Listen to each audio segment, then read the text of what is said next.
Hello, and welcome to today's episode of Life is a Piano. Thanks so much for joining us. Happy to be back on the train talking to more pianists. Today, I am chatting with Jordan Anderson. Now, Jordan is someone I had heard about recently because he plays in a group called Sabbatical Bob, and the drummer for that group, David Ward, who I talked with on a previous episode of my other podcast, Mitten Backstage, David Ward plays in Earth Radio, my band. And through this kind of cross-pollination of Earth Radio and Sabbatical Bob, I met the people in Sabbatical Bob and, started following what they're doing on socials. And, Jordan Anderson's a very thoughtful, educated, killer pianist, like educated, but also just the soul and spirit behind his playing is super cool and inspiring.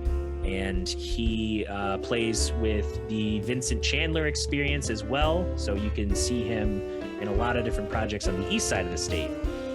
So it's nice to have the bridging of that dialogue between West Michigan and East Michigan.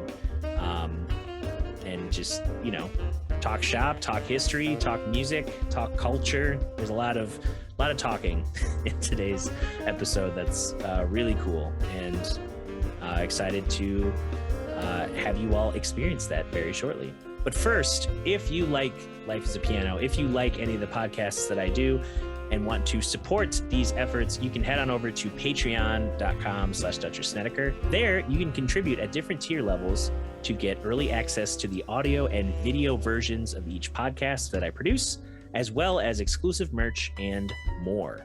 You can also head over to DrSnedeker.com to see everything else that I'm currently up to around the internet. And don't underestimate the value of your social currency. That's right. You can share, like, subscribe, follow, any prompt on whatever platform you're consuming this podcast on. You have the option to interact and support these efforts with your shares and likes, and those are all important as well.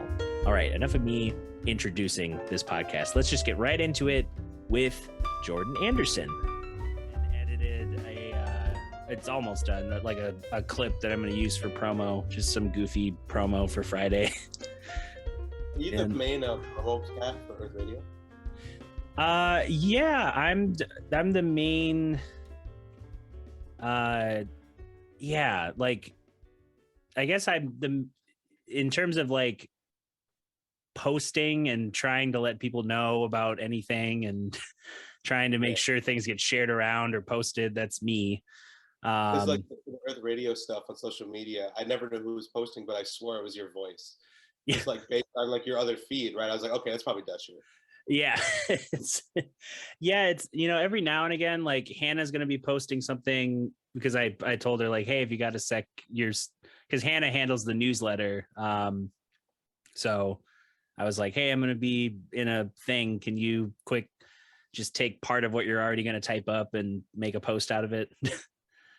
So, I kind of do the main social media, trying to delegate some booking work over to Justin because I was the main booking person. And then I'm also kind of the I don't know, the relationship manager, like trying to make sure the band, I mean, we all kind of do that naturally, just meeting people and getting us involved in events. But I think part of the booking work is just like nurturing that, like, okay, you said no, but I see you run this event in the fall, or you do this thing, or hey, we'd love to come up and do your whatever event.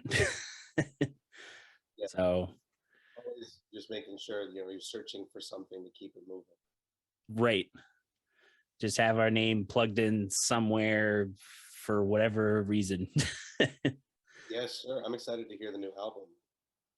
Yeah, it's coming up, or I guess coming out. Great.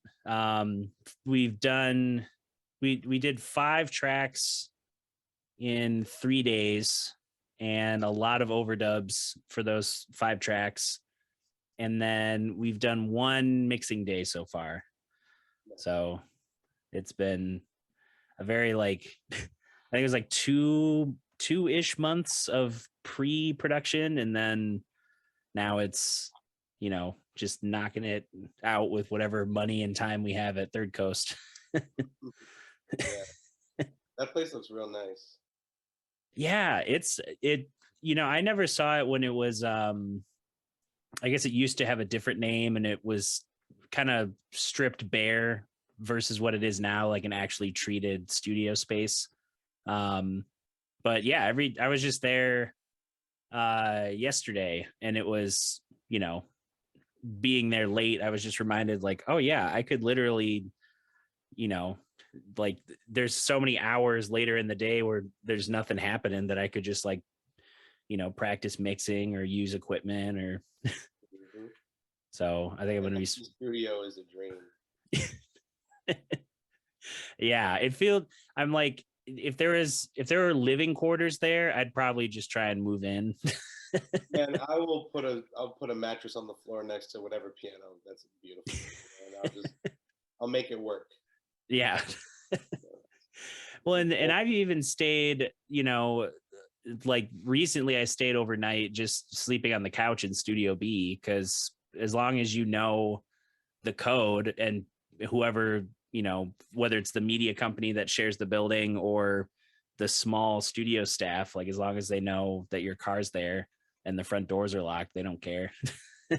I just wake up in the middle of the night and you're just surrounded by like the coolest gear. And, on the crank, the brain somehow. Do you feel this way? Like late night practicing, it's just different than during the day. Yeah, I actually did it the other day, and just for fun, I streamed it to Instagram because I was working on. I subbed in May Earlywine's band on Sunday, and I was just trying to learn a bunch of tunes, and refresh some tunes that I knew, but she sings them in different keys, like, like I Want You Back in E, or, other. I think we did Hallelujah, I Love Her So in C, so only a step up. But yeah, but I hadn't done that in a while, and I forgot that was a lot of how, when I would practice, especially my undergrad, when I feel like I spent so many hours in a practice room, that the later night practices were at least a little more relaxing. There weren't as many people, in other practice rooms taking up your headspace, and it feels nice to, like, it felt nicer to, like, play, but also ideas were kind of more fluid than trying to, like, carve out time during the day when you're also thinking about, like, emails, or, where I have to go at 2, or yeah. I get But lost in email sometimes. That's the older you get, the more connections you make. The more being on top of that's essential. yeah, it's so, it's one, and it's like, some people make it so easy because they're also busy, so they know how to, like, all right, these are the details, like, we don't have to talk for a month. All right, here's an update, we don't have to talk for a couple weeks. All right, it's the week of, here's the details, see you in 2 days. And then other people, they want, like, an itemized list, like if it's a wedding gig or something. It's like, can you start the song at 2 minutes and 35 seconds and then end at 3 minutes and 45 seconds, but not too fast? Just like, okay. No rehearsal, no real reference to. And you have to assume that like these people can keep time. Yes. Like versus like they just kind of meander and kind of expect you to do what they're thinking. But with weddings, there's so much variation in terms of like how organized, and when it's organized, that stuff is fun. Like you just you made like a whole family of random people just have like an explosive day when that stuff goes right. Yeah. Yeah, it's so nice to, like, you it feels that much better when you get through that long day, and, like, everyone's happy, you've gotten a tip, like, the planner's happy, everyone's just happy that you did your thing well. And even if, like, oh, the kitchen didn't time the food right and it came out late, or a bridesmaid got too drunk and like yelled in her speech, or who knows, anything could happen. It's nice when it's like, all right, I at least did my thing. Yeah, right. Like at least the music, because sometimes people will say that, like, hey, music was good, and it also means like contextually, like amidst disaster, thank you for having your shit together. Yeah, in spite of everything else that fell apart, or I remember we had to play a wedding. It was just a Blue Water Kings wedding, and um, the schedule was so specific that I knew immediately none of this was going to happen on time.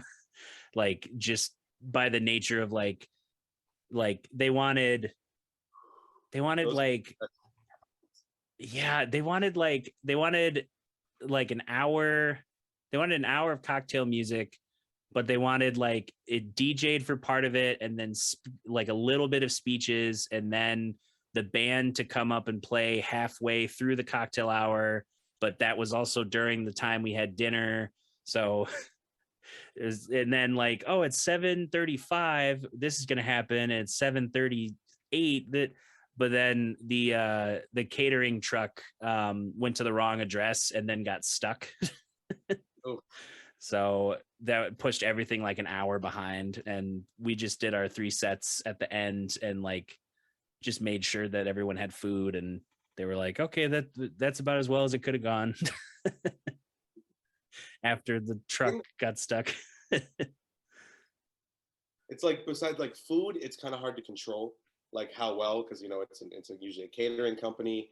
It's even more hectic if it's like members of the family preparing all that. Anything could go wrong there because you're talking about limited resources. But in terms of like giving us the schedule about when to play, if they're going to do that and time us, they should like send out a pamphlet timing the family members giving speeches, because that's what gets in the way. They got, Johnny you got 5 minutes, even if you start crying, like just because it's like you can tell like when some people prepared something to say and then they just meander to go off the cuff, and it's like, okay, you're saying the same thing, like this is beautiful, but they are paying by the hour for that room, right?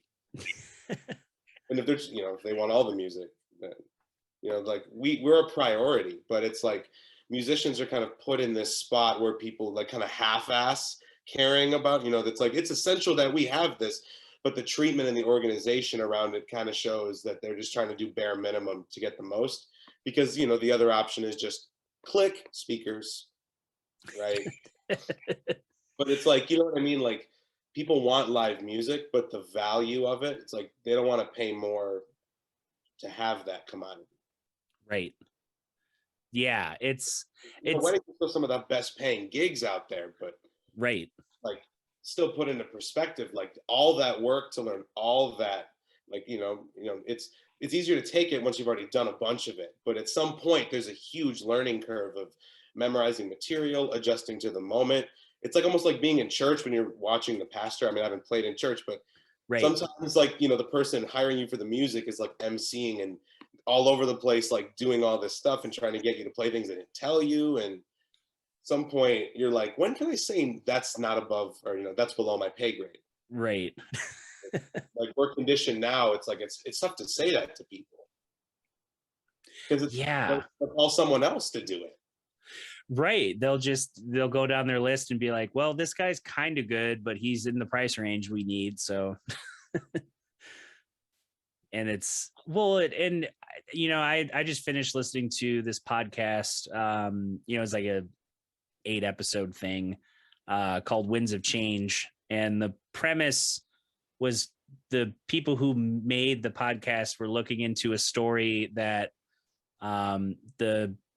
the rock band, the Scorpions, they made a song called Winds of Change.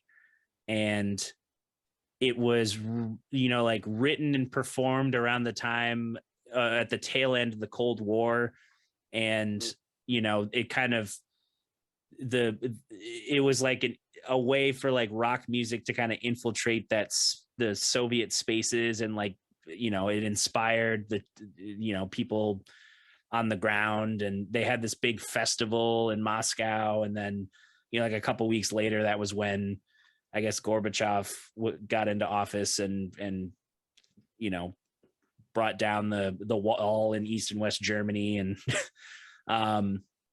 and the whole thing was, I guess the hosts had been told by multiple people they found out to be in the CIA, or they were like former CIA, saying, yeah, winds of change, that was our thing. and the journey, obviously it's not like a definitive like, yep, that happened, but the journey in kind of exploring this story, it showed how even if the general public is kind of just like, oh yeah, that's my favorite song, and it's like the CIA's literally done that in the past. Like they've used American music as propaganda tools, whether the artist knows it or not. Like they talked about how in an episode where they were kind of exploring like, when has the CIA used music as like an influence, there was a foundation that the CIA funneled money and personnel through, that sponsored Nina Simone's trip to Africa. And like she had no idea, like didn't know, like she died not knowing. Like her band member found out years later, but it was like this trip that was like so like simultaneously like this incredible opportunity for her as an artist, and exploring her roots, and kind of this crossover African diaspora, like the blending of like, oh, here's American black American music with like its African roots meeting together. It was also at the same time Western influence trying to sneak into another another country for whatever reason they wanted to do that. So out. Yeah. So yeah. I can't even think of like, what are the motives behind that? Yeah, it's weird because like with the Winds of Change song, it lines up with the whole end of the Soviet Union and the Cold War, and kind of inspiring this generations of young Russians and Eastern Europeans, and that rock music I guess influence, and I'm sure they explain it a little bit in the episode that I listened to, but I can't remember the specifics, because it is like, it's one of those things where it's not as like direct as like, oh yeah, we funneled guns to this rebel group that's going to help us stage a coup. It's like we're just sending Nina Simone to Africa. And it's like, okay, but and that could have happened for any reason, and it's not like any,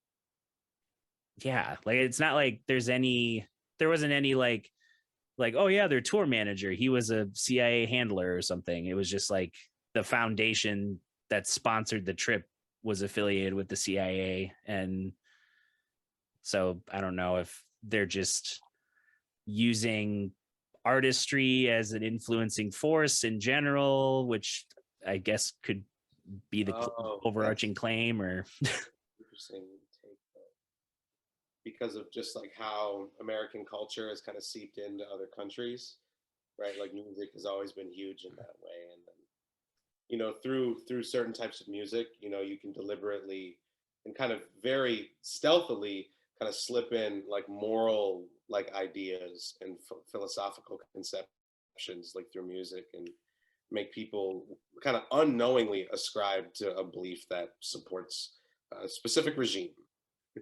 Right.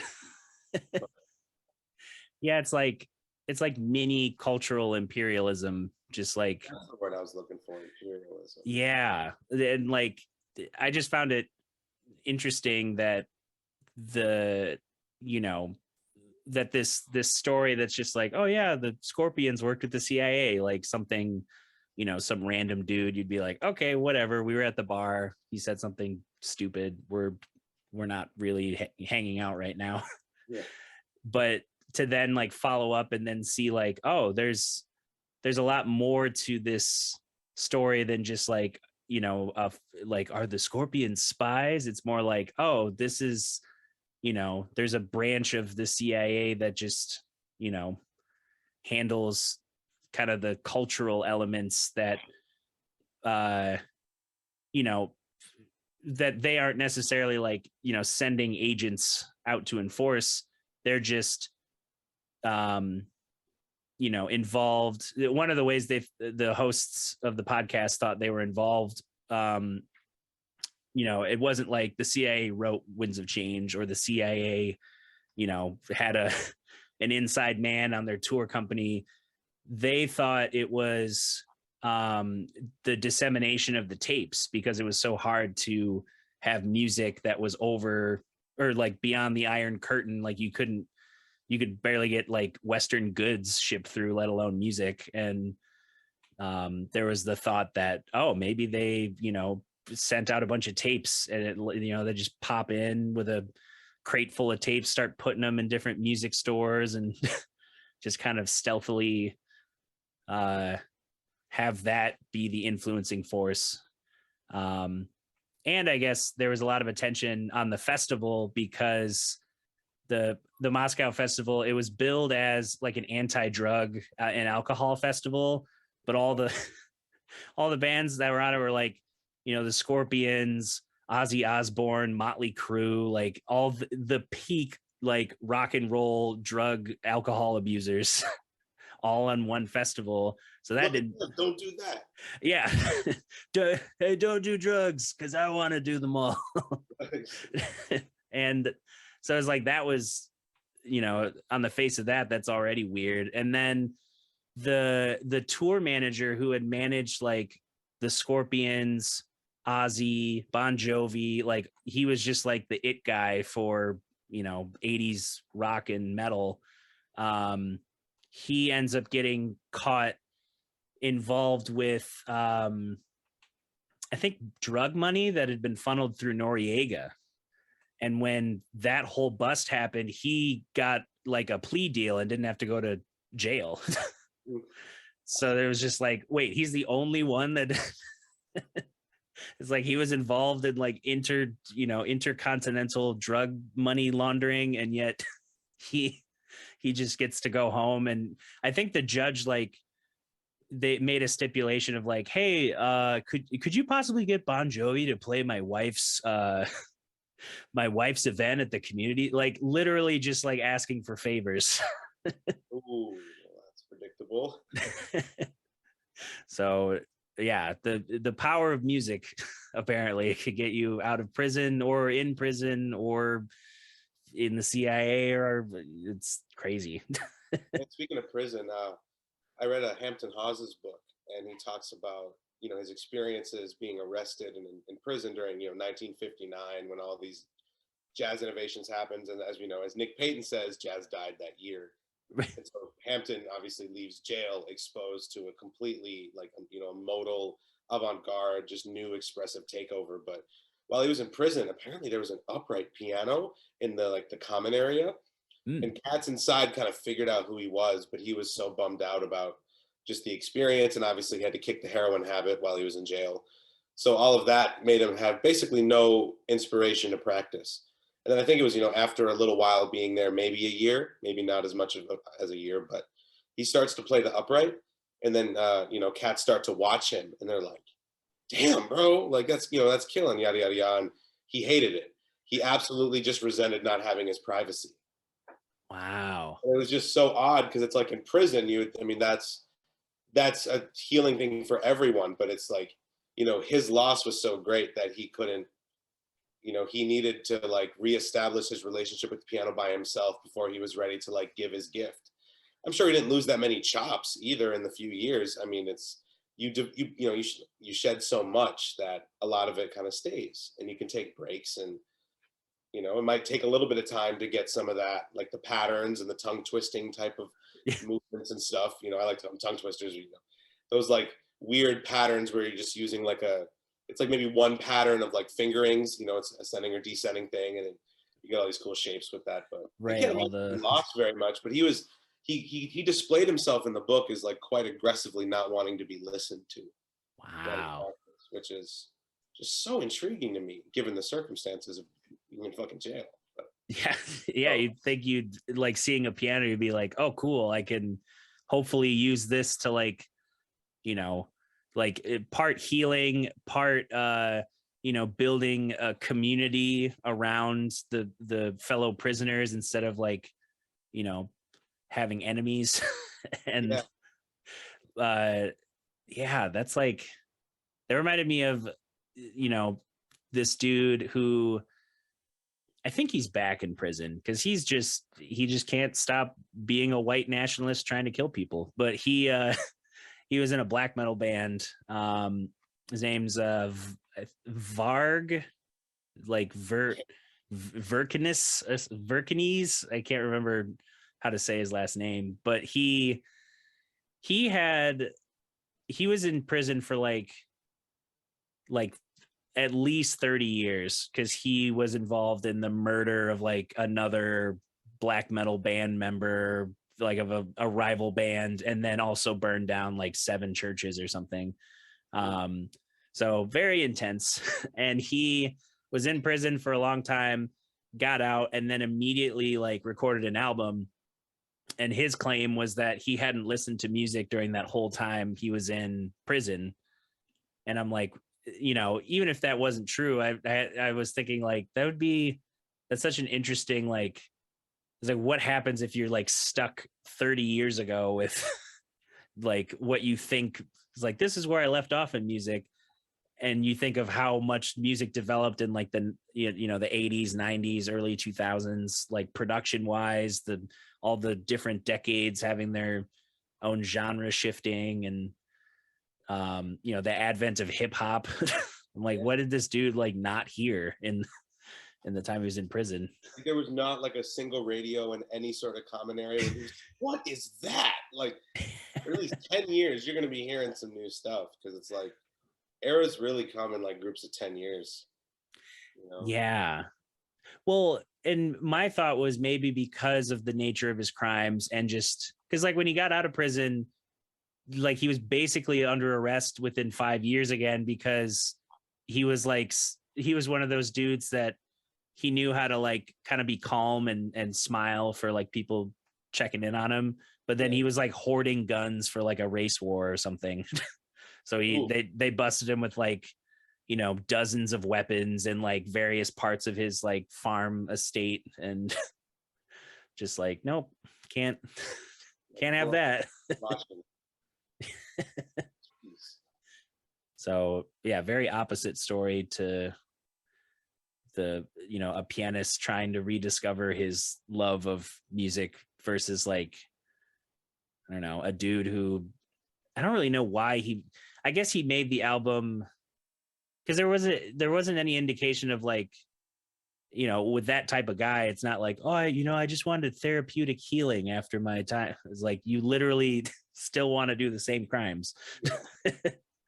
So yeah, I don't know, maybe it's like got some hidden like white nationalist messaging that's in another language or something, but I never listened to it, so I can't say. He found his purpose very early and just stuck to it. Yeah, very. Found I'm gonna be in a black metal band, I'm gonna murder people, go to prison, then make an album, and then go back to prison. Because I was planning to murder people. Yeah. Just if only we could live so simply with such a one-tracked mind of Yeah, right. I'm sure he has no burdens. He just has it all figured out. Like, what is that voice even telling him in his head? Like, yeah.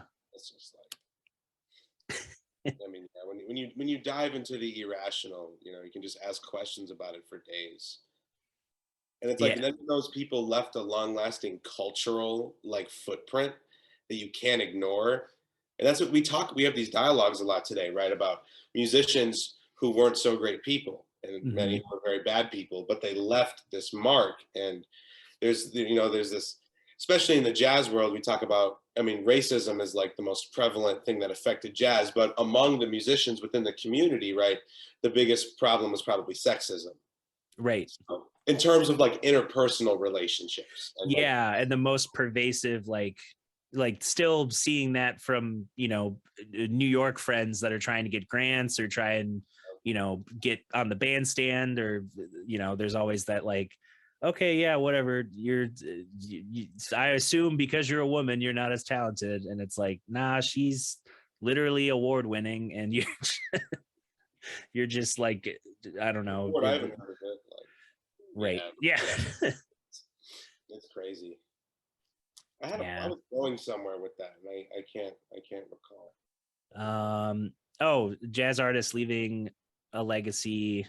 Oh yeah, exactly. Yeah, exactly. Just that, you know, like we all know about how Miles Davis's life was like, you know, but among, you know, many other people, it's kind of wild because it's also like a lot of their music, it's after you learn about kind of the hardships and the difficult decisions they made and some of the bad decisions they made, it gives more clarity to their sound. But for me, it's almost confusing at first, especially like, you know, knowing how tender Miles played and like Mm-hmm. how that made me feel as a human being, and then knowing he was just capable of being, you know, very violent and just um like misleading with his intentions with people. Right. You know, it's like, damn, like, is that really a contrast, or is that, like you said, like this guy, you know, put on this face of like, I'm friendly, yada yada yada. And it's crazy too, because, you know, especially for the times when jazz music was happening, and not just, you know, the 20th century in general, that boom, you know, some of the greatest Black American musicians were playing music out of necessity. Right. They're just normal people who figured something out because they had less distractions and they had a sense of urgency. So they got really good at that and became cultural icons, but they're also just like normal people who dealt with normal problems and were victims to habits that were, you know, cyclic habits passed down from family to family that we try to end. Like Yep. just how we treat people, how we talk to people. And, you know, there's different threads, and there's threads of racism and xenophobia and homophobia and sexism and just plain toxic masculinity. And Yeah. it's like that shit is embedded in the music, and it's crazy because what's so deep about learning just music is the deeper you go, the more you have to like embrace like things that we don't like about life.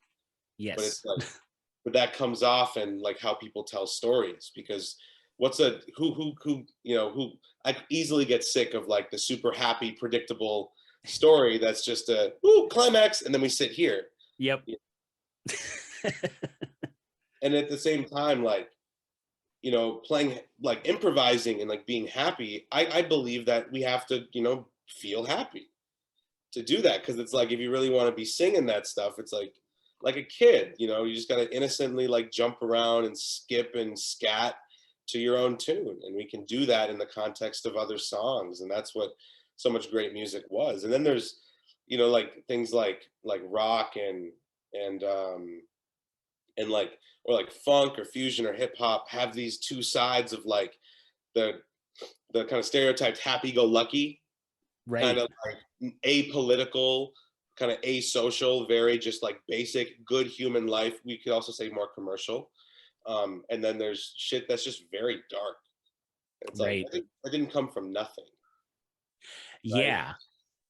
Someone wasn't It's like, oh yeah, this like rhymes, this sounds good. Like, you know, like so many famous artists explicitly talk about their drug habits yeah. or like how they treat women, like explicitly, and it's like it's crazy because it's like not just the music we're reacting to, but having conversations about the music in relation to that and how each informs the other, I think is where it gets a little difficult, because then we have to address dark things. Right. And it, yeah, it speaks like in general to like, you know, I think of how there's kind of the compartmentalization of like how music's consumed nowadays. Like there's not as, and part of it can be good, you know, the advent of more ways for people to interact with music or listen to music. Um, but there's not as much, and there's more opportunities, I guess, for people who can't get like traditional avenues for, you know, like they don't sell as many CDs, but they have good streams, or they don't get radio play, but they're able to, you know, operate in their corner fairly well. It's like people, there's so much music now to discover, but there's also so many times where I feel like people grab they grab an artist who's like, this song makes me happy, and that's the only way I see this artist. Or this, like metal music, it's all angry, nothing about it has any sort of nuance at all. Or like, oh, the modern jazz, it's way too intelligent, like I can't follow any of it, and it gives me anxiety. And then like classic jazz is like the wine bar cocktail hour, like you're sitting cutting your steak, and it's the music is in no way affecting your ability to have a conversation. Right. It might as well just be like the faint warmth of a bass and like the tiny like tapping of a ride cymbal. Yeah, it's always the light, like Tony, that's not jazz. Yeah, and it's so like, well, and you mentioned Nicholas Payton, like I shared another one of his quotes just articulating how jazz is, he was like, he's like, jazz is dead, like what you're doing is necrophilia, like stop stop engaging. Yeah, for real. It's kind of, I remember when I studied with Benny Green for a couple years at U of M. Oh, nice. When he was kind of engaging us with acquiring a deeper kind of sense for bebop vocabulary, he would talk about how, you can't just like copy and paste a bunch of things you hear, because it's like what they, like their devices they came up with weren't like just like a bunch of random licks and like, oh, I'm going to do exactly this. Like, they might have been dogmatic in the beginning with the approach, but the result was just an organic melody. And so he was saying like a lot of cats who play bebop today sound like a museum. Yep. And it's interesting that Nicholas Payton made that point about necrophilia, because it's like, what's the difference between like necrophilia and a museum? Museums have skeletons, man. It's just like, it's walking. Yep. Right. So it's like both those metaphors are kind of the same, but then it's like, okay, Nicholas Payton still plays bebop. Yep. But it's recontextualized. And so you're not just trying to sound as a unit, because sometimes it's not just like it's like, especially, you ever have that experience, not to call out horn players, but yeah. this piano podcast is something we do. Yeah. Horn players like not listening to our comping, because as piano players, like we're vibe setters, man. Right. The plate, like the waiter is coming to the table with the plate, but you don't know like how hot it's going to be, like what the garnish is, like maybe you just know what the base, and like we're like crafting all of those like little specifics. But right, so the sax player is just like, I'm gonna eat that steak, and it's like, but there's a salad next to it. Yep. You got a nice dressing, you got to combine the flavor, or like whatever, and it's right. Sometimes it feels like a disconnect where then we're forced to just do like basic like rhythmic comping that outlines the changes, because they're clearly just playing what they're practicing. Right. Yeah. It's like, we want, as people comping and like trying to like color the tune, but also like complement the personality of someone we're accompanying. Like, it's hard to do that when you can almost just visualize like the etude they just shed, or the oh, this lick I learned, I learned it in 12 keys, and now I will play it on every song. Well, I'm really I was really into you using the word compliment, because it's like there's accompanying someone and then there's complimenting them. And Right. I also love to make metaphors between just like anything in life or anything in food. Like I can weave my way around that. So with like music to life, right? Like, we're playing piano and there's a drums, bass, and a horn player, and we're trying to complement them. Just like in a real life social situation, a true deep compliment comes from someone who has seen you beneath your walls. Right. There's so many just kind of blank, empty compliments that we give just to try to build a better social relationship. And I think part of the music world can have that too, is there's so much insincerity, but we feel the need to just be smile, like not give our real opinions, because we need a gig, and we do need a gig.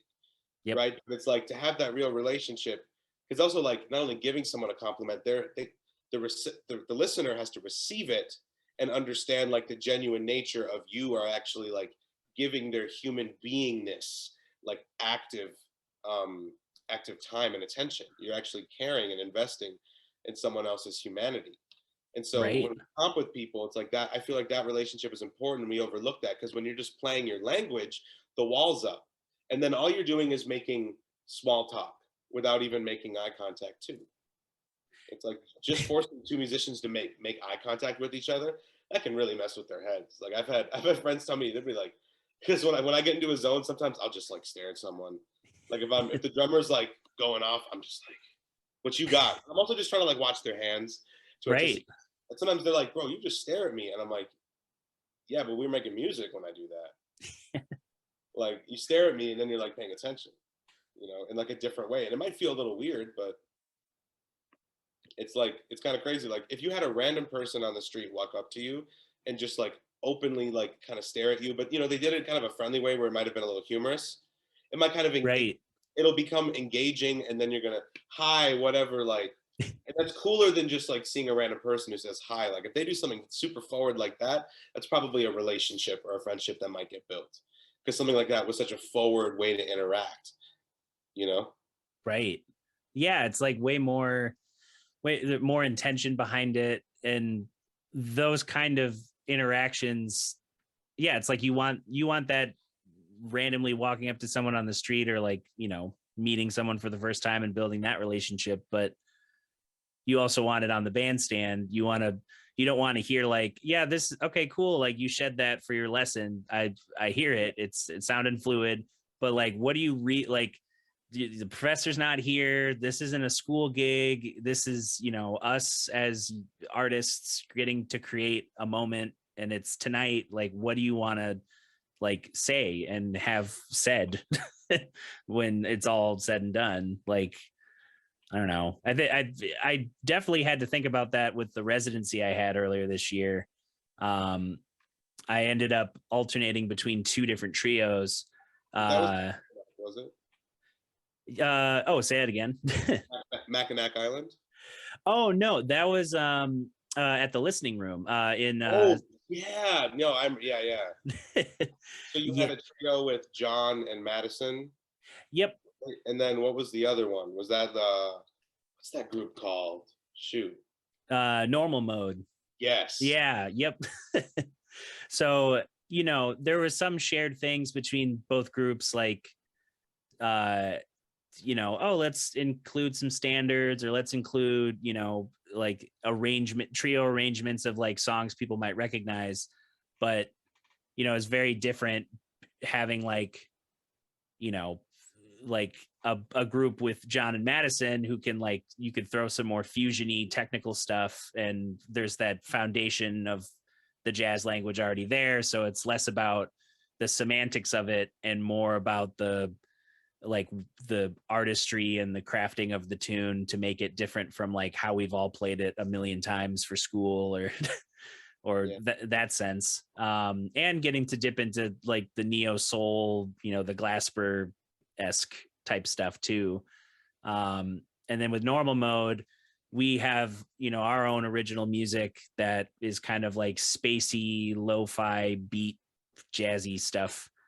And that was paired with, um, we like, surprisingly, like the group, even though, we're a trio, it it's not always the case, like, oh, our influences are also other trios. But with normal mode, it's like, we look at Tigran's trio and we listen to that music a ton, and we look at the Bad Plus, like how they, like, what happens if we turn off all of our pedals and effects and other things we add for our own music, and what if we did it something more stripped down and just focused on the arrangement. So it helped to have those, 2 days a week alternating every week for about 4 months, and seeing like the development of the repertoire, but also the shared kind of languages within the group, things that we could, shift into. Like with John and Madison, we'd play Bolivia, and then, coming out of Bolivia, hanging on that groove, John would start kind of like a version, or like in that flavor of what was it, Shake Your Body. Oh, So then it was like, oh, this is actually really like it happened super organically because he just started quoting it, and I'm like, I know that song, we could just keep going. And yeah, it's fun to have two different trios to kind of flesh out, like, what we're all trying to do is like take what we've been learning and processing and like create our own moments. and that sounds so fun. I wish I went out to actually listen to that. It's like there's just so much fluidity between the bands. It's just, I mean, I can imagine it was just a wonderful musical experience. And also, are you band leading normal mode, or is it like a co Yeah, type deal? yeah, it's definitely um in fact, it's kind of nice with this group. I don't there's no, like, I'm not having to try and force the any of the content creation, or like, like, who do we source out for the album art. It's not, me just being like, hey, we should probably think about a release schedule, or everyone in the band, we all talk about these things, we all want to explore sync licensing, we're all doing that type of research together that's helping shape how the band interacts beyond just the music, and having that kind of commitment to a longevity within the group, rather than just being happy that, which is all, it can be fine too, like just being happy something got recorded, but Yeah, right. Someone put their phone under the drums. Woo-wee! yeah, we got the album. But yeah, it's definitely a collaborative thing, and I want to do another or I want to do like a recording at some point with John and Madison, since we spent all that time playing together. Hey, And pre-order right now. pre-order, here's the link. Seriously, and I think, not to interrupt, but No, you're fine. it's just, it's sometimes I think it's kind of underrated, like the value of being able to bridge so many different styles of BAM, because I mean, you could, if you can swing your ass off and play some pocket and then do some like hip hop lo-fi shit, or dig and like play a rock thing, or go completely atmospheric in like a Wandishi way, or it's just, there's just so much you can do, where like maybe traditional jazz listeners who might have an expectation for one vibe would actually be more surprised and be more inclined to listen to different stuff if maybe a set is curated in a way that kind of accentuates the fluidity of BAM. Because I think the as Nick Payton says, the importance of BAM is because the history and cultural roots of jazz were decontextualized the second it was given the name, right? Right. And so all of those ties are why so many of the greatest musicians were innovative and kind of didn't do the same thing forever, is because they saw how it all threaded. Because between West African countries there's so much variation, right? Yet there's still so much interplay and kind of bleed, which is why we never really know where we're from, because it's always this cross pollination of ideas. And then Yep. some ideas are more prominent in other cultures, but it's like, Prof. Whitaker at MSU was just talking about the clave, and how the clave is in in everything related to Afro-Caribbean and just Afro music. But kind of just going back to the bleeding of the tradition, when you kind of curate a performance that gives the listener a really good taste for how like jazz and funk and hip hop overlap, then they're going Yeah. to hear it differently. It's because the industry wants us to put everything in a box. Like you said, like this music is for kids to do illegal things. Like, and this music is, for me to like, to do the Charleston to. And then Right. this is the sleepy music. And this is the like, I'm really depressed and need to be pumped to do or whatever. Like there's so much more when you can kind of when you combine those things together, people really don't know what they feel. And I think at that moment, they have this fight or flight response. When I don't know what I'm feeling, you can latch onto it and discover something new. And then we're really human, because we're going by our instincts and not by like ascribed culture. Right. It's like the difference between like absorbing music and kind of just consuming it. It's like Yeah.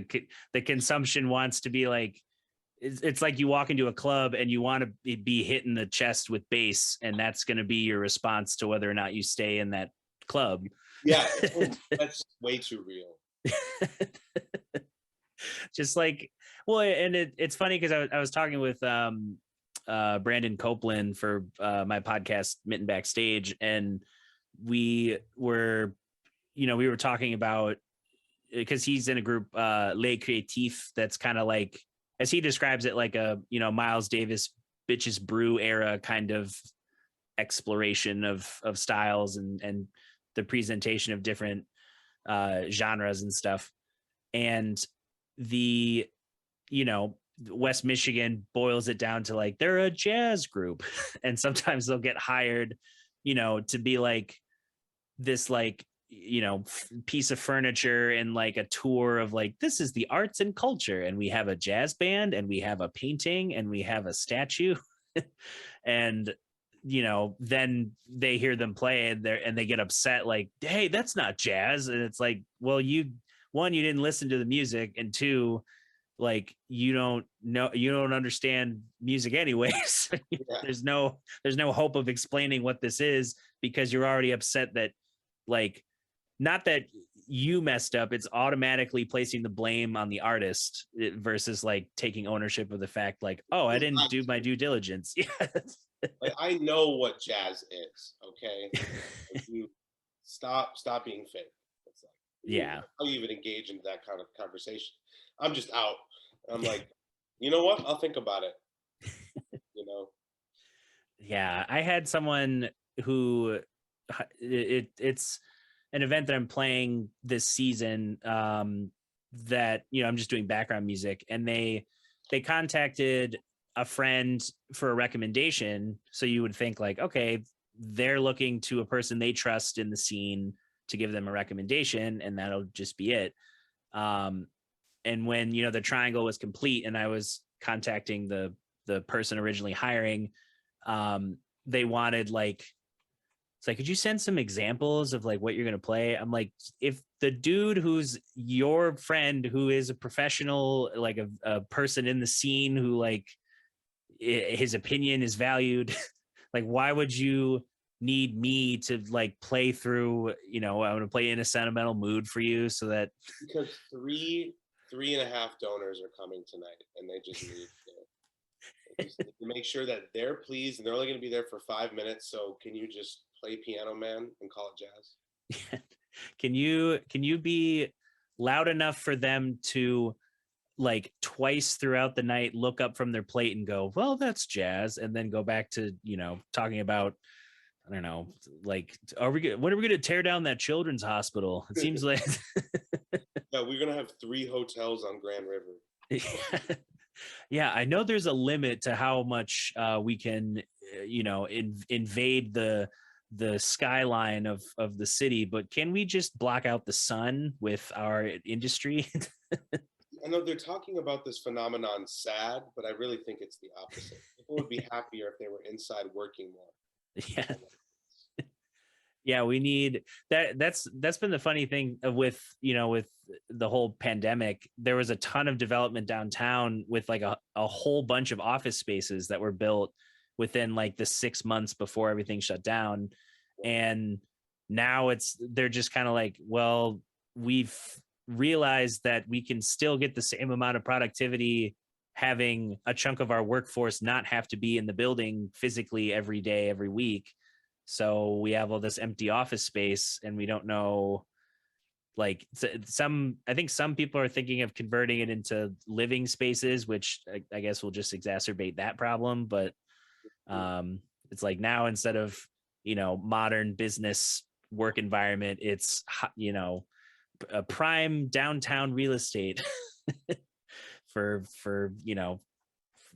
all the extra money. They could just upcharge it like crazy, and it's right across from Sundance Grill. You can get they got Bloody Marys on Sundays.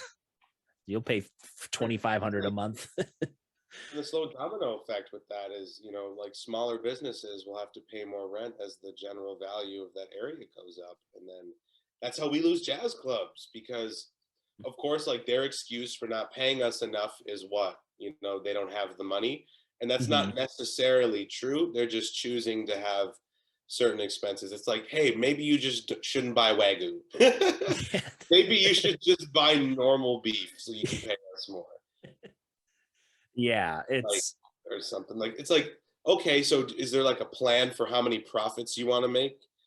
But it's like it's crazy. Like my theory about like one reason why, I mean, it's probably pretty intuitive, but like why we're treated so bad in terms of gigs is because like clubs that have music aren't really like thoughtfully budgeting out music as like an equal partner with all the other aspects of it. Music is probably like, okay, we've budgeted out everything to get the restaurant going, to get the bar going, right? To pay the rent, to have advertising, you know, to have this nice room, blah, blah, blah, clean up, setup, everything. And then, oh, what do we have left to pay the musicians after we already paid for the stage and the piano and the back line and the sound system? yeah. It's What do we have? Okay, we can afford 1,000 a week, 4 nights a week of music. And we'll pay, so 1,000 divided by, okay, I guess we'll call it trio 2 days of the week so they can get, $75. It's just like yeah. it seems like that to me because it's, we're employees, Mhm. and but it's not, it's not like thoughtfully planned out. And it's also not considered like, usually hopefully as a business makes more money, its employees can make more money. Right. Not the case with us. The club N- gets more successful. I mean, more successful musicians will get paid more money, but even someone who's just locally known but not internationally recognized might just get the same paycheck to do the same thing, even though the club makes more money. But that's understanding that trickle down economics doesn't work.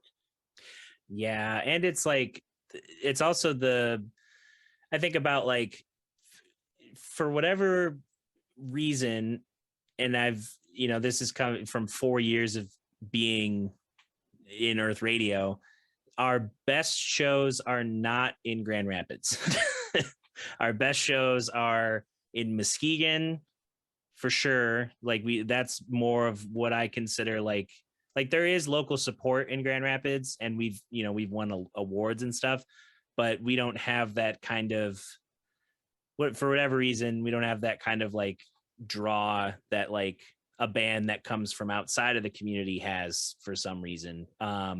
And I don't know if it's I feel like it's a mixture of factors. A lot of our fans are musicians, so there's a lot of people gigging when we're gigging. Um, but I also see, just the interesting like you think of like venues that they'll take you on for a gig and then they're like, all right, you can play here, Friday the 25th, and we're going to need you to do promo and socials and make an event page. And, do you have a street team? Do you have like, And can you just do this for us? if you don't bring in at least 50 people, you're not getting a gig back. Right. Getting, more cover payments doesn't mean, you have a flat rate, like Yeah. And it's so hard because sometimes it's like, yeah, life is busy and people have conflicts, but then sometimes it's like our our our culture's so overworked that attending a show feels like work, like it feels like another thing on the schedule. And people, it's hard to, especially like if it's like kind of rainy or cold, to be like, hey, can you leave your house, drive 20 minutes, pay for parking, to then buy a ticket to hang out in a space for 3 hours. not to And mention like being in the mental space of whatever that room is and the vibe and having to like dress to it, like yep. enjoy it. You have to be in a mood to go out. Yeah, it's so easy to like, it's like it's way easier to talk yourself into like, yeah, I'm just gonna stay home and watch Netflix. Like that's like, I get that too, of just being like, I don't want to look at anyone, I just want to stay in my house for like But a day. and the thing is that people can stay at their home and do that, and they can listen to all the music they want at home without Hmm. really understanding like the value of what that person did to give you that music, and they're getting paid 0.0000 whatever per play. Because Yeah. And so that's not, and I guess for many it probably is. It's like a special thing to go and see live music, Right. but it's still like, oh, I don't want to pay a $10 cover, or you know, or I don't want to go out and do this, even though I know this person and this is like their livelihood, and I might have seen them a good amount of times, but I haven't seen them lately, and Yep. they could even use just 45 minutes of my time. Maybe I'll have to say 2 sets, but it's still hard for people to do that. Yeah. It's like you don't want to get to that point where you're like, you've been telling me I'll catch the next show for 10 years. Yeah, Like, and I'm only 29. Like, come on. Like, yeah, you ever notice that, as a musician, you have friends that aren't musicians, and they kind of see what you're doing, it's like they have like pride in like their hmm friend doing this thing that they can't understand. Oh, I wish I could do that, yada yada yada. It's like they hype you up, and it's like then they Yep. don't go see you. Yeah. It's, Oh, this guy's talented, like his Instagram's so awesome. Like, check out my friend. It's like, man, I don't care about the likes. Just put your face right there. Feel that. yeah. Just, well, and that's where like we as artists have to like, I mentioned, yeah, earlier, the commodifying of art that comes also from the creation of it too. There are people who are really good at packaging their thing. Like, like I think of someone like Harry Mack, like the hip hop artist. Like he was working with a couple video editors, and he's doing the like, I've been doing the hit in the street, getting words, freestyling on the fly. I do it on Omegle. I do it on, I clip stuff out for Instagram. I made an album that's from these clips that's on Spotify. Like he's packaged the thing he does really well. And then there's other stuff that's like, you need supplemental support, like the Esperanza's latest album, the Formula album. It's like, Oh, I haven't heard that. yeah, it like came out maybe a week or two ago. It's she worked with the Songwriters Apothecary Lab, which I guess is just like a residency program that's in, I think, 2 cities in Oregon and then 1 city, I think, on the East Coast. And she, had the time and the space and other artists to work with, to create an album around exploring concepts within music therapy. So just the ideas from like, I don't know, centering a tune around a single note, and like the expansive arrangement of like almost like coming back to the breath for meditation in a way. Like paired with this kind of hypnotic like, oh, this person's playing this part, and then there's a melody that pops in, and it's split between voice and bass, but then it's split between guitar and sax, and then but it never, it's like this rhythmic thing that just never stops, and you're kind of lulled into this like trance. And then there's like really stripped down stuff that's like her and piano, or like her and like a guitarist who also sings. And it's like, that's not like, if she hadn't already established her career with, the classical music, the soul music album, the jazz album, I don't know how much that album would have, like, it's obviously not going to be like her most popular record, but she had that kind of journey of playing to the traditional expectations of a jazz artist, and while also kind of like with the Radio Music Society and the other 2 earlier albums, like she was establishing herself as kind of this versatile artist in the process, even though a lot of this stuff was like, oh, I know classical music, oh, this is a jazz album, this is a soul album or R&B album. And then like after that album she made Emily's Devolution, like a proggy fusion record based on like an alternate ego character of hers that she like set to like a semi-theatrical stage thing for the live shows. So it's like there are people who are really good at packaging stuff up, and then consuming those little nuggets leads you to the bigger idea. And then there are people who are really good at the big ideas that aren't going to reach as many people as the, you know, the club bangers, but they'll have a lasting effect on music as a whole, because it's influencing the people who, you know, are making some of the more commercial art. I It's guess. like I came up with this theory maybe a few years ago about, and it's obviously not like a universal theory, but with regards to musical innovators and like what I talked about earlier with like periods, like musical innovations coming in decades. Oh yeah. Kind of evident with a lot of musicians coming out of, you know, blues, R&B, old American folk music, jazz to rock, all the way through really music of today. It's like a lot of when that first music happens, right? Those who are embracing the innovations are the youth, right? And then their parents in the older communities and those who have control of the recording industry, as well as whatever type of American social climate and commercial, you know, whatever like commercial climate there is to distribute ideas and music. The older generations in control of that tend to reject the new music. And there's always this different argument. It started as devil's music, then it started as I don't want my daughter going out and sleeping with black men, and then it started with I don't want my daughter to go out and sleep with anybody. Yeah. And then it started with, you know, they're trying to get people to shoot us. You know, they're just trying to shoot cops. Right. No, that's not right. Oh, like this is too promiscuous. Like, you know, like kids are expressing sexual, and it's like, but what happens is that decade, while it's innovated, it might be rejected, but then the decade after is where, right, it begins to usually get embraced, and usually after rejecting that for so much time, the industry and the market realizes that there's so much money to be made that they kind of just go back on whatever they said 10 years before, and then find a new person to kind of embody whatever that vibe is so that they can put it in a box. And that's what happened with like jazz. You know, they rejected the shit from New Orleans, and then, you know, and then they were like, Benny Goodman, boom, got it, right? Paul Whiteman, got it. And same with rock and roll. You know, they rejected Bessie Smith, and they rejected Robert Right. Johnson, and they put Elvis up there. And it took 2 other decades of separation for that to happen. And you know, with funk, it was funny because it was like kind of the counterculture was disco, but black musicians were also heavily invested in disco too. So it was kind of that line was a little bit blurry because it was just so undeniably danceable.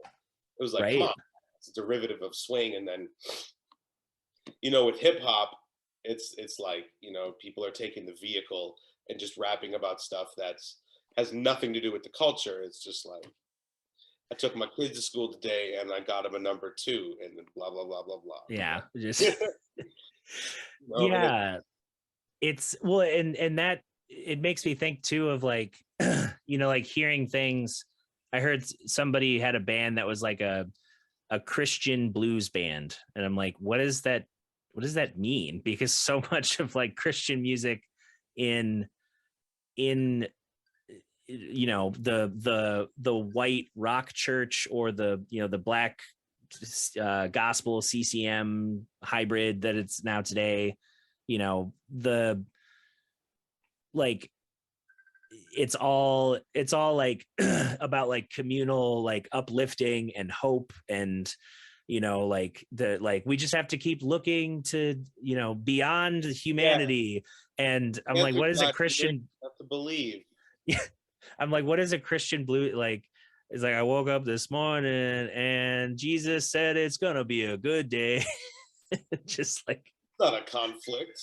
yeah, I'm like, there's no, is this, it's like the story is just, I mean, it also could be, you know, maybe they're watering down what it actually is. Maybe it's an explorative take on the history of the religion through Yeah, the palatable vehicle of the blues. perhaps. You know In what? We fact, can't discount the possibility. yeah, Really be any honest, man, because there's never just 2 sides to a coin. right. Yeah, it could be it could be person who was in the gospel space now making a blues band, and it's just blues music, but he comes from a gospel background. Or she. So Yeah. It's like, because the band, it's gospel blues, right? Yeah, I didn't even, they didn't show me any of the music. They just mentioned like, oh, it's a Christian blues band, and I'm like, what is Yeah, that? so you didn't say gospel blues band. You said Christian blues band. I was saying a Right, gospel blues band. That's just like that's repetitive. right, That's just, but yeah, Christian. yeah, yeah. It's not like We don't play no secular blues. It's like, is it secular to just talk about life other than God? Who knows? And that's yeah, it's a whole other, yeah. yeah. Well, and then you have like oh, what's his name? The dude, he's a gospel singer. He like recently passed away. And was like grew up in the playing funk music, but also was like a church pastor. He has that clipped out where he's like singing with a choir, and he's like doing all his goofy riffing, just the Oh, like that's just the best all of, stuff. yeah, I can't remember his name though. Yeah. But he's an example of like, he didn't strictly stay. There's like old footage of him playing with his band at like, I feel like it was the same event that I've seen similar footage at, where it was like, it was a football stadium, and like the crowd was mostly, it was a mostly black audience. And then there was just a point where they all kind of hopped the fences bordering the seats, and they were all just on the field in front of the stage, just like dancing. And it was like this whole, fun looking event. But yeah, it's like life informs or you can't separate like church culture. I mean, you can try, but you can't really separate From just like the realities of human life. Yeah, it's a lot messier. It's not, it's not you quoting a Bible verse and then everything's solved. It's like, nope, that's just you're supposed to glean like a deeper meaning. It's not just like, an off switch for your problems. It's Exactly. there's more application than just being like, John 3:16, what are you gonna do now? I'm saved. I'm better than you. Yeah. Well, I was also thinking about the strange world of like, having a lot of vocal support, or having a lot of people who, they hype you up, or they hype, they tell you about around other people, like we were talking about earlier. And it's a weird thing, because now with Earth Radio, we have, it is known that we can play music. and Yeah. and that's like, okay, people know that, like, we don't have to explain that part of it. But now it's like, what additional ways do we add to the presentation of everything to try and draw people? And almost like, it feels like some of our best, like the people who go out and tell other people about the band, there's an element of like FOMO to it, where like, somebody will see us, they'll talk to us at the show, like, that was awesome, like, I'm gonna go tell friends, and then they go shame all their friends. It's like, I told you to come with me to the show on Friday, and they were so good, and you weren't there. And it's like, you want, obviously you don't want it to like go super crazy with ego, but you also want to make an impression on someone to where they come more regularly. Like, you want to share in, it's like, hey, this is very like healing and fun and expressive for us as creative people. And most times I feel like friends see me in not necessarily those moments, like when they stumble into a bar and I'm playing, I'm subbing in a group, or I'm playing jazz piano at somebody's wedding, or like, and they go like, oh, that's my friend, he's playing music. And then they, go off somewhere else. And it's like, hey, I'm inviting you into this experience that's like deeply, it's the majority of my focus and time. And I want to, as longtime friends, or even just, friends in general, Like, I want you to be able to share in these things because, I can only go to so many bars, Yeah. especially now that I'm not really drinking. I'm just like, okay, yeah, we can go get a drink. I'm just not going to have alcohol. Yes. um, so it's a thing too of like, you don't want to also say like, hey, remember how last year everyone was like super vocally upset that there was no way to go see music, and now that I've presented that to you, you are not available. Like, I get it, life is busy, like, don't get me wrong, like I've had to miss a lot of stuff because I've been gigging, but there's also the other side of it too. Like, you say you want to support, and I keep saying, and whether it's a podcast or Facebook or talking to other people at shows, it's like, what's the best way to support a band? Take the dollars and your attention and time and give it directly to the band. Like, no amount of Spotify streams are going to offset buying a $10 album. Like, Yeah, actually. like, it's no amount of sharing into the void of Facebook is going to make up for buying a ticket and going and seeing them perform. They be doing the blank share too, where they just share your post and not like give their friends like a message about why to look at that post. They'd be like, "Oh, he shared a post." Yeah, it's so weird, especially I see that, like, I think of like businesses who they have their online presence because it's just expected and they don't know how to nurture that.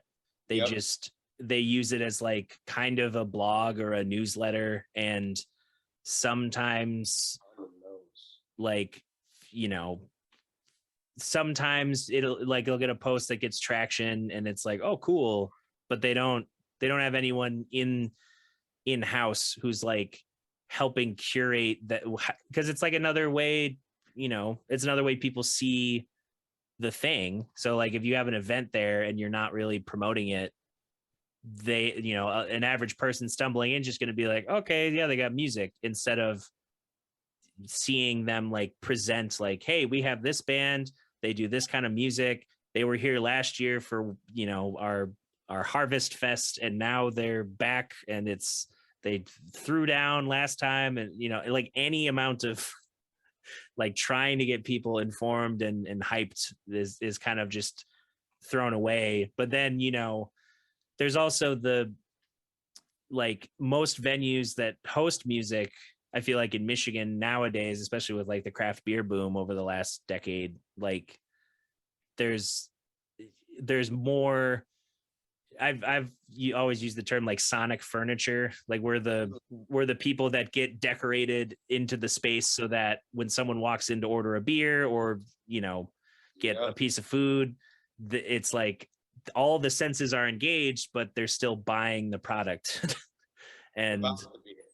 yeah, and you know the when I worked at Founders, there was an attempt from my boss to have the data to back up the asks for like budget increases, because years ago when they started doing music, spreadsheets were very bare. It was like, here's the band, here's how much money went out to the band, and here's the date. There was no like how much sales happened between the window of the dinner and the end of the show, like how many people attended, even like how many people were in, like, oh, you started counting how many people were in the tap room at 6, like how many were there by the end of the night.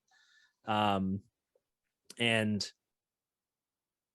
just the lack of investing in some of those basic things to be like, this all helps your business to have data and understand like that you can't just book any old musician. Like, you might have got what you think is a steal paying $50 for like, oh yeah, Phil's got a guitar. He could do an hour of covers.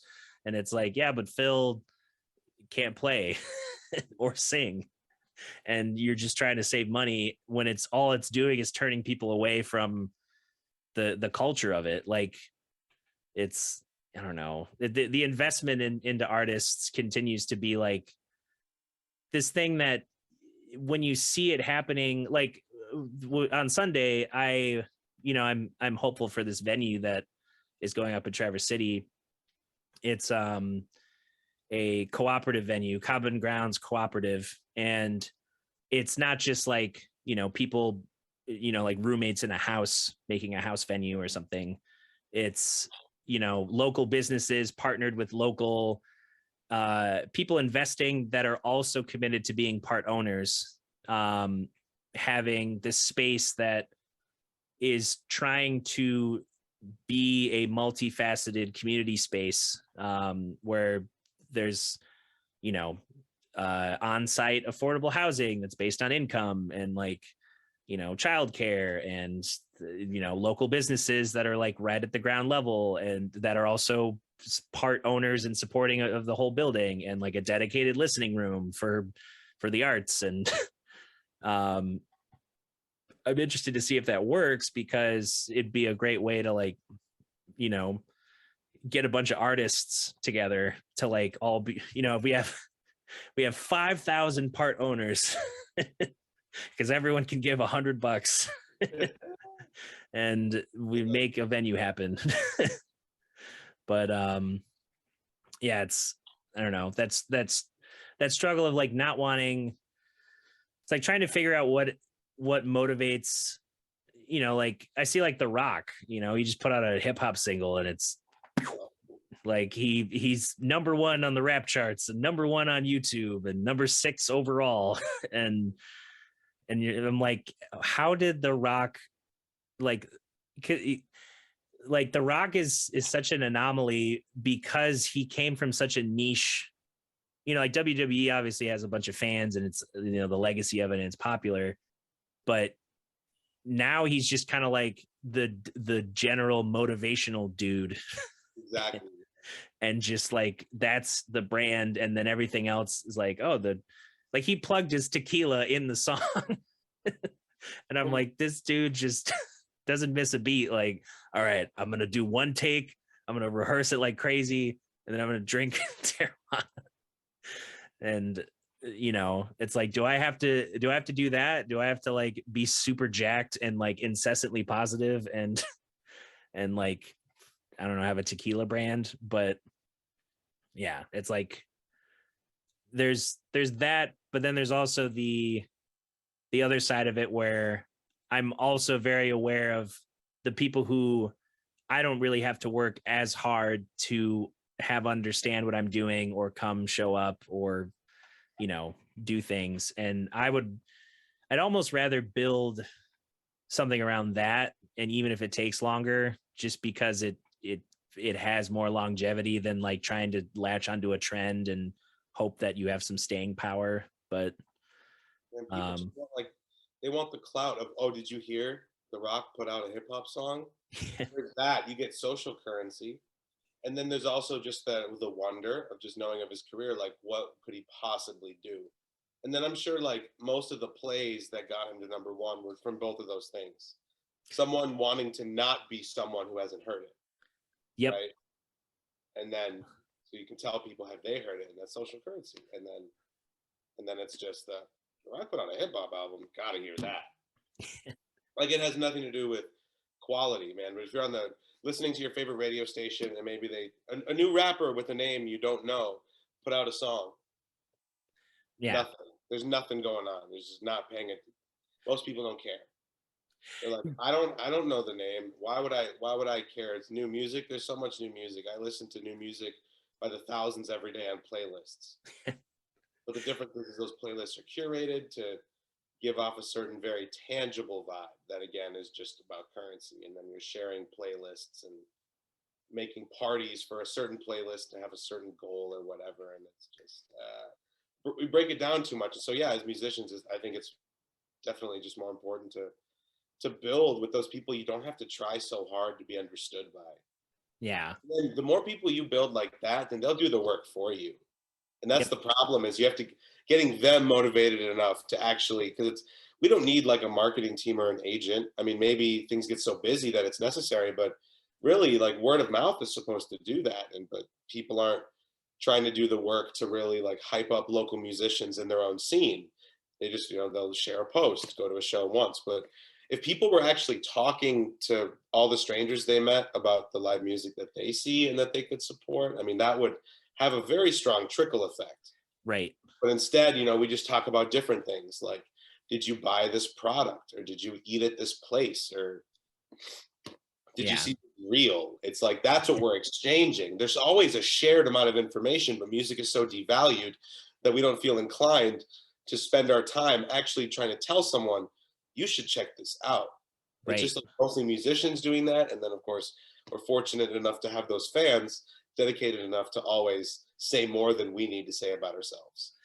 Yeah. And it's and also like having these discussions too, it's like some people don't understand that it's like I'm still obviously grateful for like anyone who's ever listened to anything or even, said any kind word about anything I've done.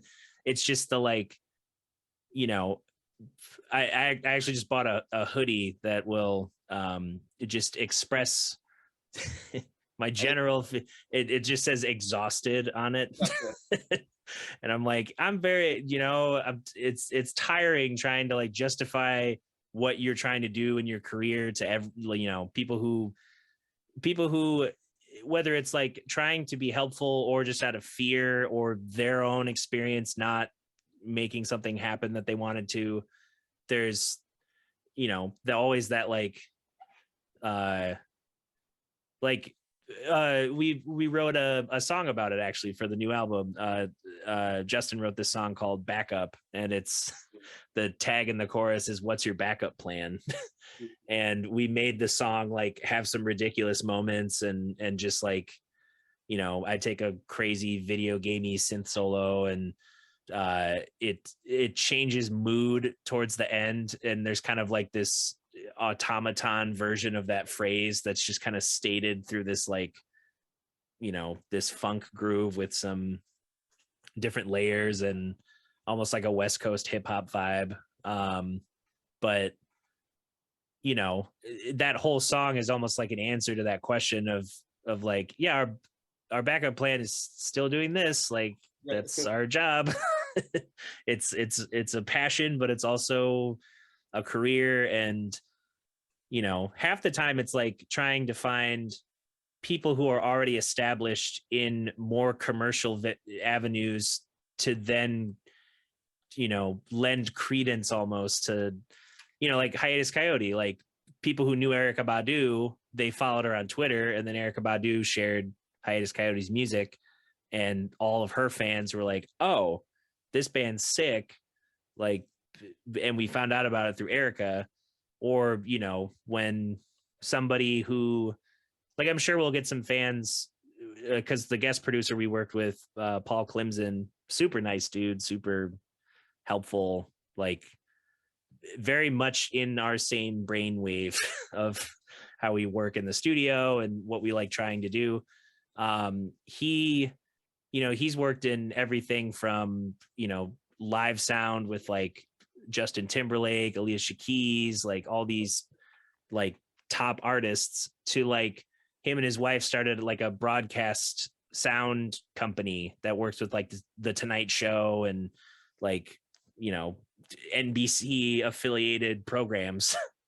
And having someone who probably also had to do the same thing of like trying to get people to understand what business he was in and what he was doing, he got to the point where it's like, oh, Jimmy Fallon, I know Jimmy Fallon, you work with Jimmy Fallon. And it's like, yeah, or it's probably how a lot of people found out about the Roots. And they're like, oh, this new band, the Roots. No, 10 years off. Yeah, it's so close. But yeah, it's that wanting to be seen, but also not wanting to just be that clout chaser, but also understanding that that can be helpful, but not trying to just pick who you work with based on that type of like that kind of thinking of like, oh, if I just have like 10 features, then my song will be a hit. And it's like, no, it just means you have 10 features.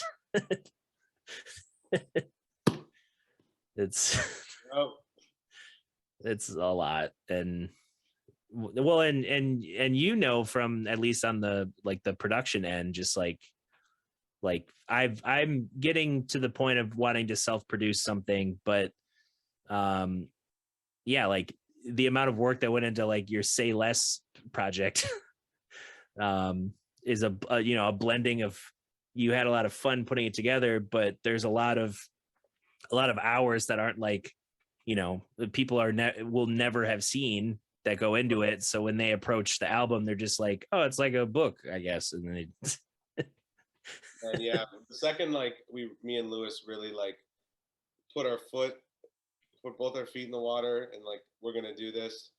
Every day I woke up and I just like reimagined like every like piece of every tune, and I had to then Jeff, the guy who recorded and mixed the album, had to get me to stop being such a perfectionist on it. And it was Jeff has a really good ear for just like sound, timbre, blend. So he just really helped me direct like, I'm pretty sure, you know, this is the sound that you're going for. So just let that be that. And then whatever you specifically say with that sound is fine, because this, you know, that we already kind of painted the outline of the story. And right. so now it's like the hardest part is like the notes you choose are part of the mark you make. And so I was getting so particular on just what I was choosing, especially just not having a bass player on the record. Now, basically, I did most of the synth bass on that, and then Lewis did some. But yeah, it was, especially that last track. It was definitely just a lot of time and thought put into trying to make sure it was exactly what I wanted it to be. And then I had to be okay with it not being exactly what I wanted it to be. And that's when I said, let's put this out. Yeah.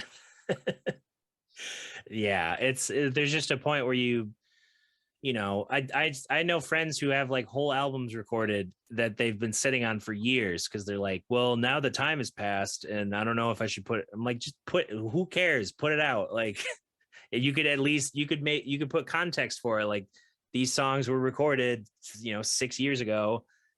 Since then all of these things have happened, but it's interesting revisiting that time in my life and hearing, you know, my playing, and like who cares, like put it on Bandcamp if you want, you know, 10 people to hear it. To maybe get picked up by Giles Peterson on his radio I mean, you station. never But know. I think we owe ourselves the opportunity. I mean, we put time, and time is money, and that's also effort and emotional energy. And if you sit on it forever, you know, we never get to really get back on that investment. I mean, right. we do in other ways, like, you know, just our improvement and maturity from having been through the situation. But I think part of that is then just letting go of it. And that's part of the reward, is you made a product that you actually can let go of. What we can't let go of are things that we don't like, Right. right? But you at least had to have liked it enough that you gave it a title and a name and a picture, and you actually like, maybe it was against the musician's instincts to be marketable, but every time you put out an album, you have to ascribe to some sort of capitalist marketability, even a little Yep. bit. So we had to subjugate our music to that, you know? And so if you're going to go through all that, might as well just put it out there and see what happens. Yeah. Even if it's a couple bucks on Bandcamp, at least you made a couple bucks on Bandcamp. Yeah, that's that's more than it is sitting in, you know, a thumb drive somewhere. Yeah. And yeah, it's that balance of like wanting to, you know, improve and put your best foot forward, but also understanding that like if you get too lost in the weeds, it'll just make everything longer and harder to put out. And Yeah. it's like, because I've, you know, with the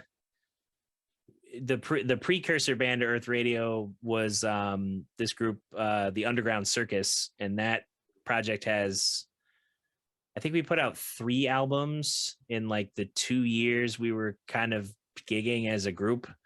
And you know, one of those albums was literally, we booked time at Third Coast for a day, and then like just some of it was like, oh, we have partial ideas, and we tracked, you know, I think 7 songs that day.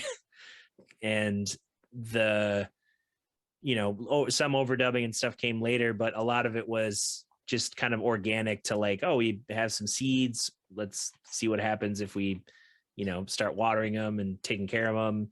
And we did another album that I guess it might just be under Justin's name. What was it? You Are What You Sleep. I can't remember what the name of the album cover is, but that album was recorded at Goon Lagoon, this tucked away, no sign on the front of the building studio, where it's like a vintage gear paradise, and they only record to tape. So you only have like 8 tracks. And a lot of like the dude who owns it is in a surf rock band, and he has all of like so much random vintage gear that like brands that are way past defunct, like the company has no existence, they weren't, or like this was made by this company and it got bought up by this thing and they don't even make this style of amp anymore. Just a wall of like old Rickenbacker type stuff. And the album's You Are What You Sleep. And that whole process was like, okay, we only have 8 tracks, there is a cap. Yeah. Like we can retrack over some of these tracks, but it's going to diminish the ideas from the core elements of each song.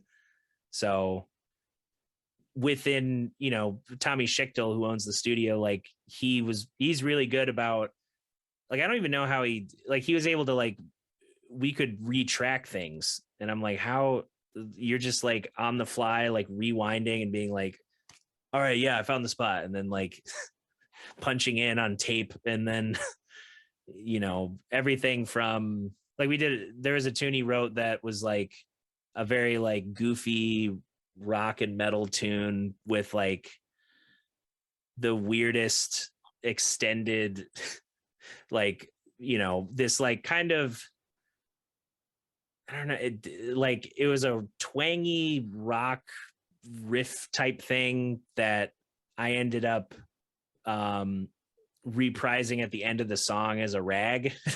You go girl.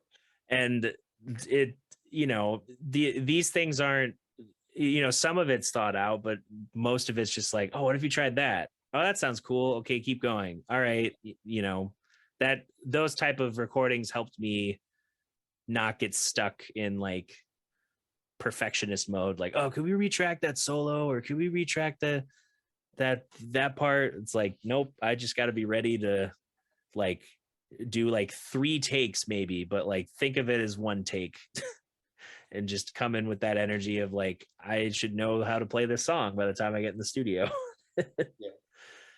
But yeah, it's all so many ups and downs and nuances to just try to make art. Yeah. But yeah, this was a great chat though. Yeah, seriously. Yeah, I'm like looking at the clock and I'm like, oh, I have another podcast taping at 6.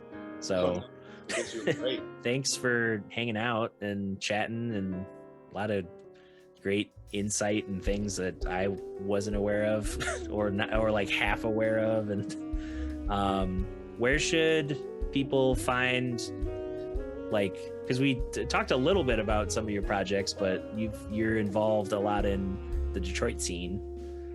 Yeah, I've been kind of all over the place lately. So I'm studying, getting my master's at MSU these days. Oh, right. I'm based in East Lansing, but the most prominent gig that brings me to Detroit is playing with Vincent Chandler. Oh, okay. So yeah, for those who don't know, he's an awesome trombonist. And so I've been collaborating with him, and our trio is usually this guy from Ann Arbor, Aidan Cafferty, and then David from Earth Radio. Oh, yeah.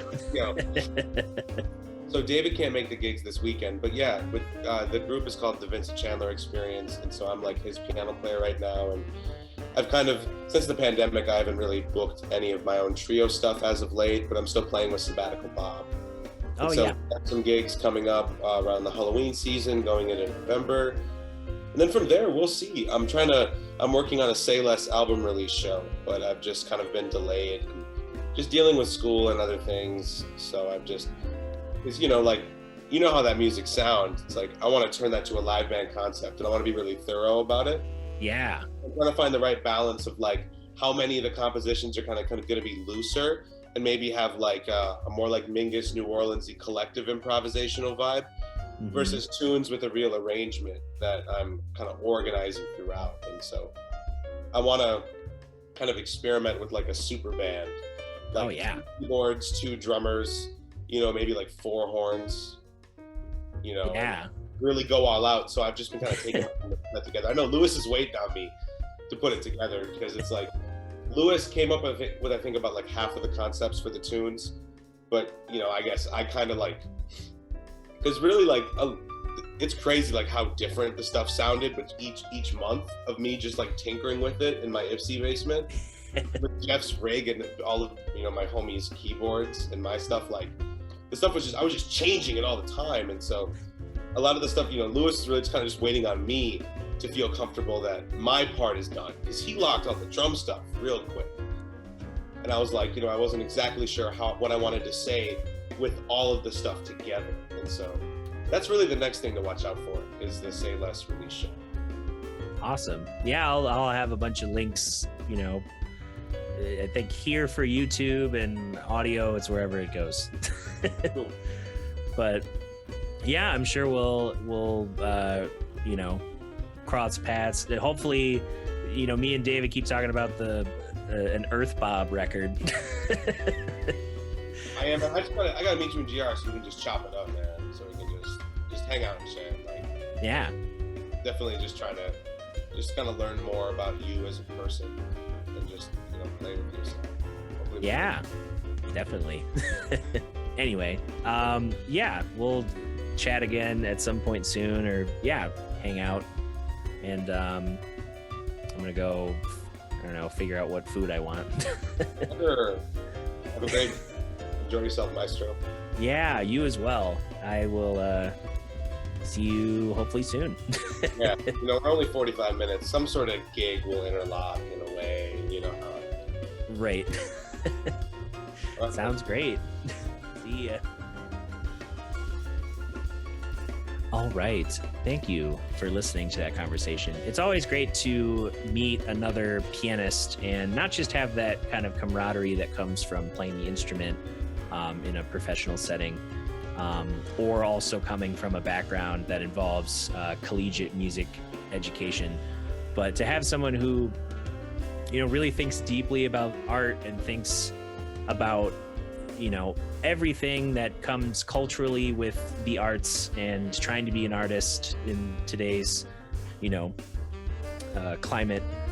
It's nice to see, someone else who's making those kinds of decisions around their art, and, the choices of how to express not only what they want to play musically, but what is inherent to their approach to healing the world or informing the world, or all those great things. So thanks so much for joining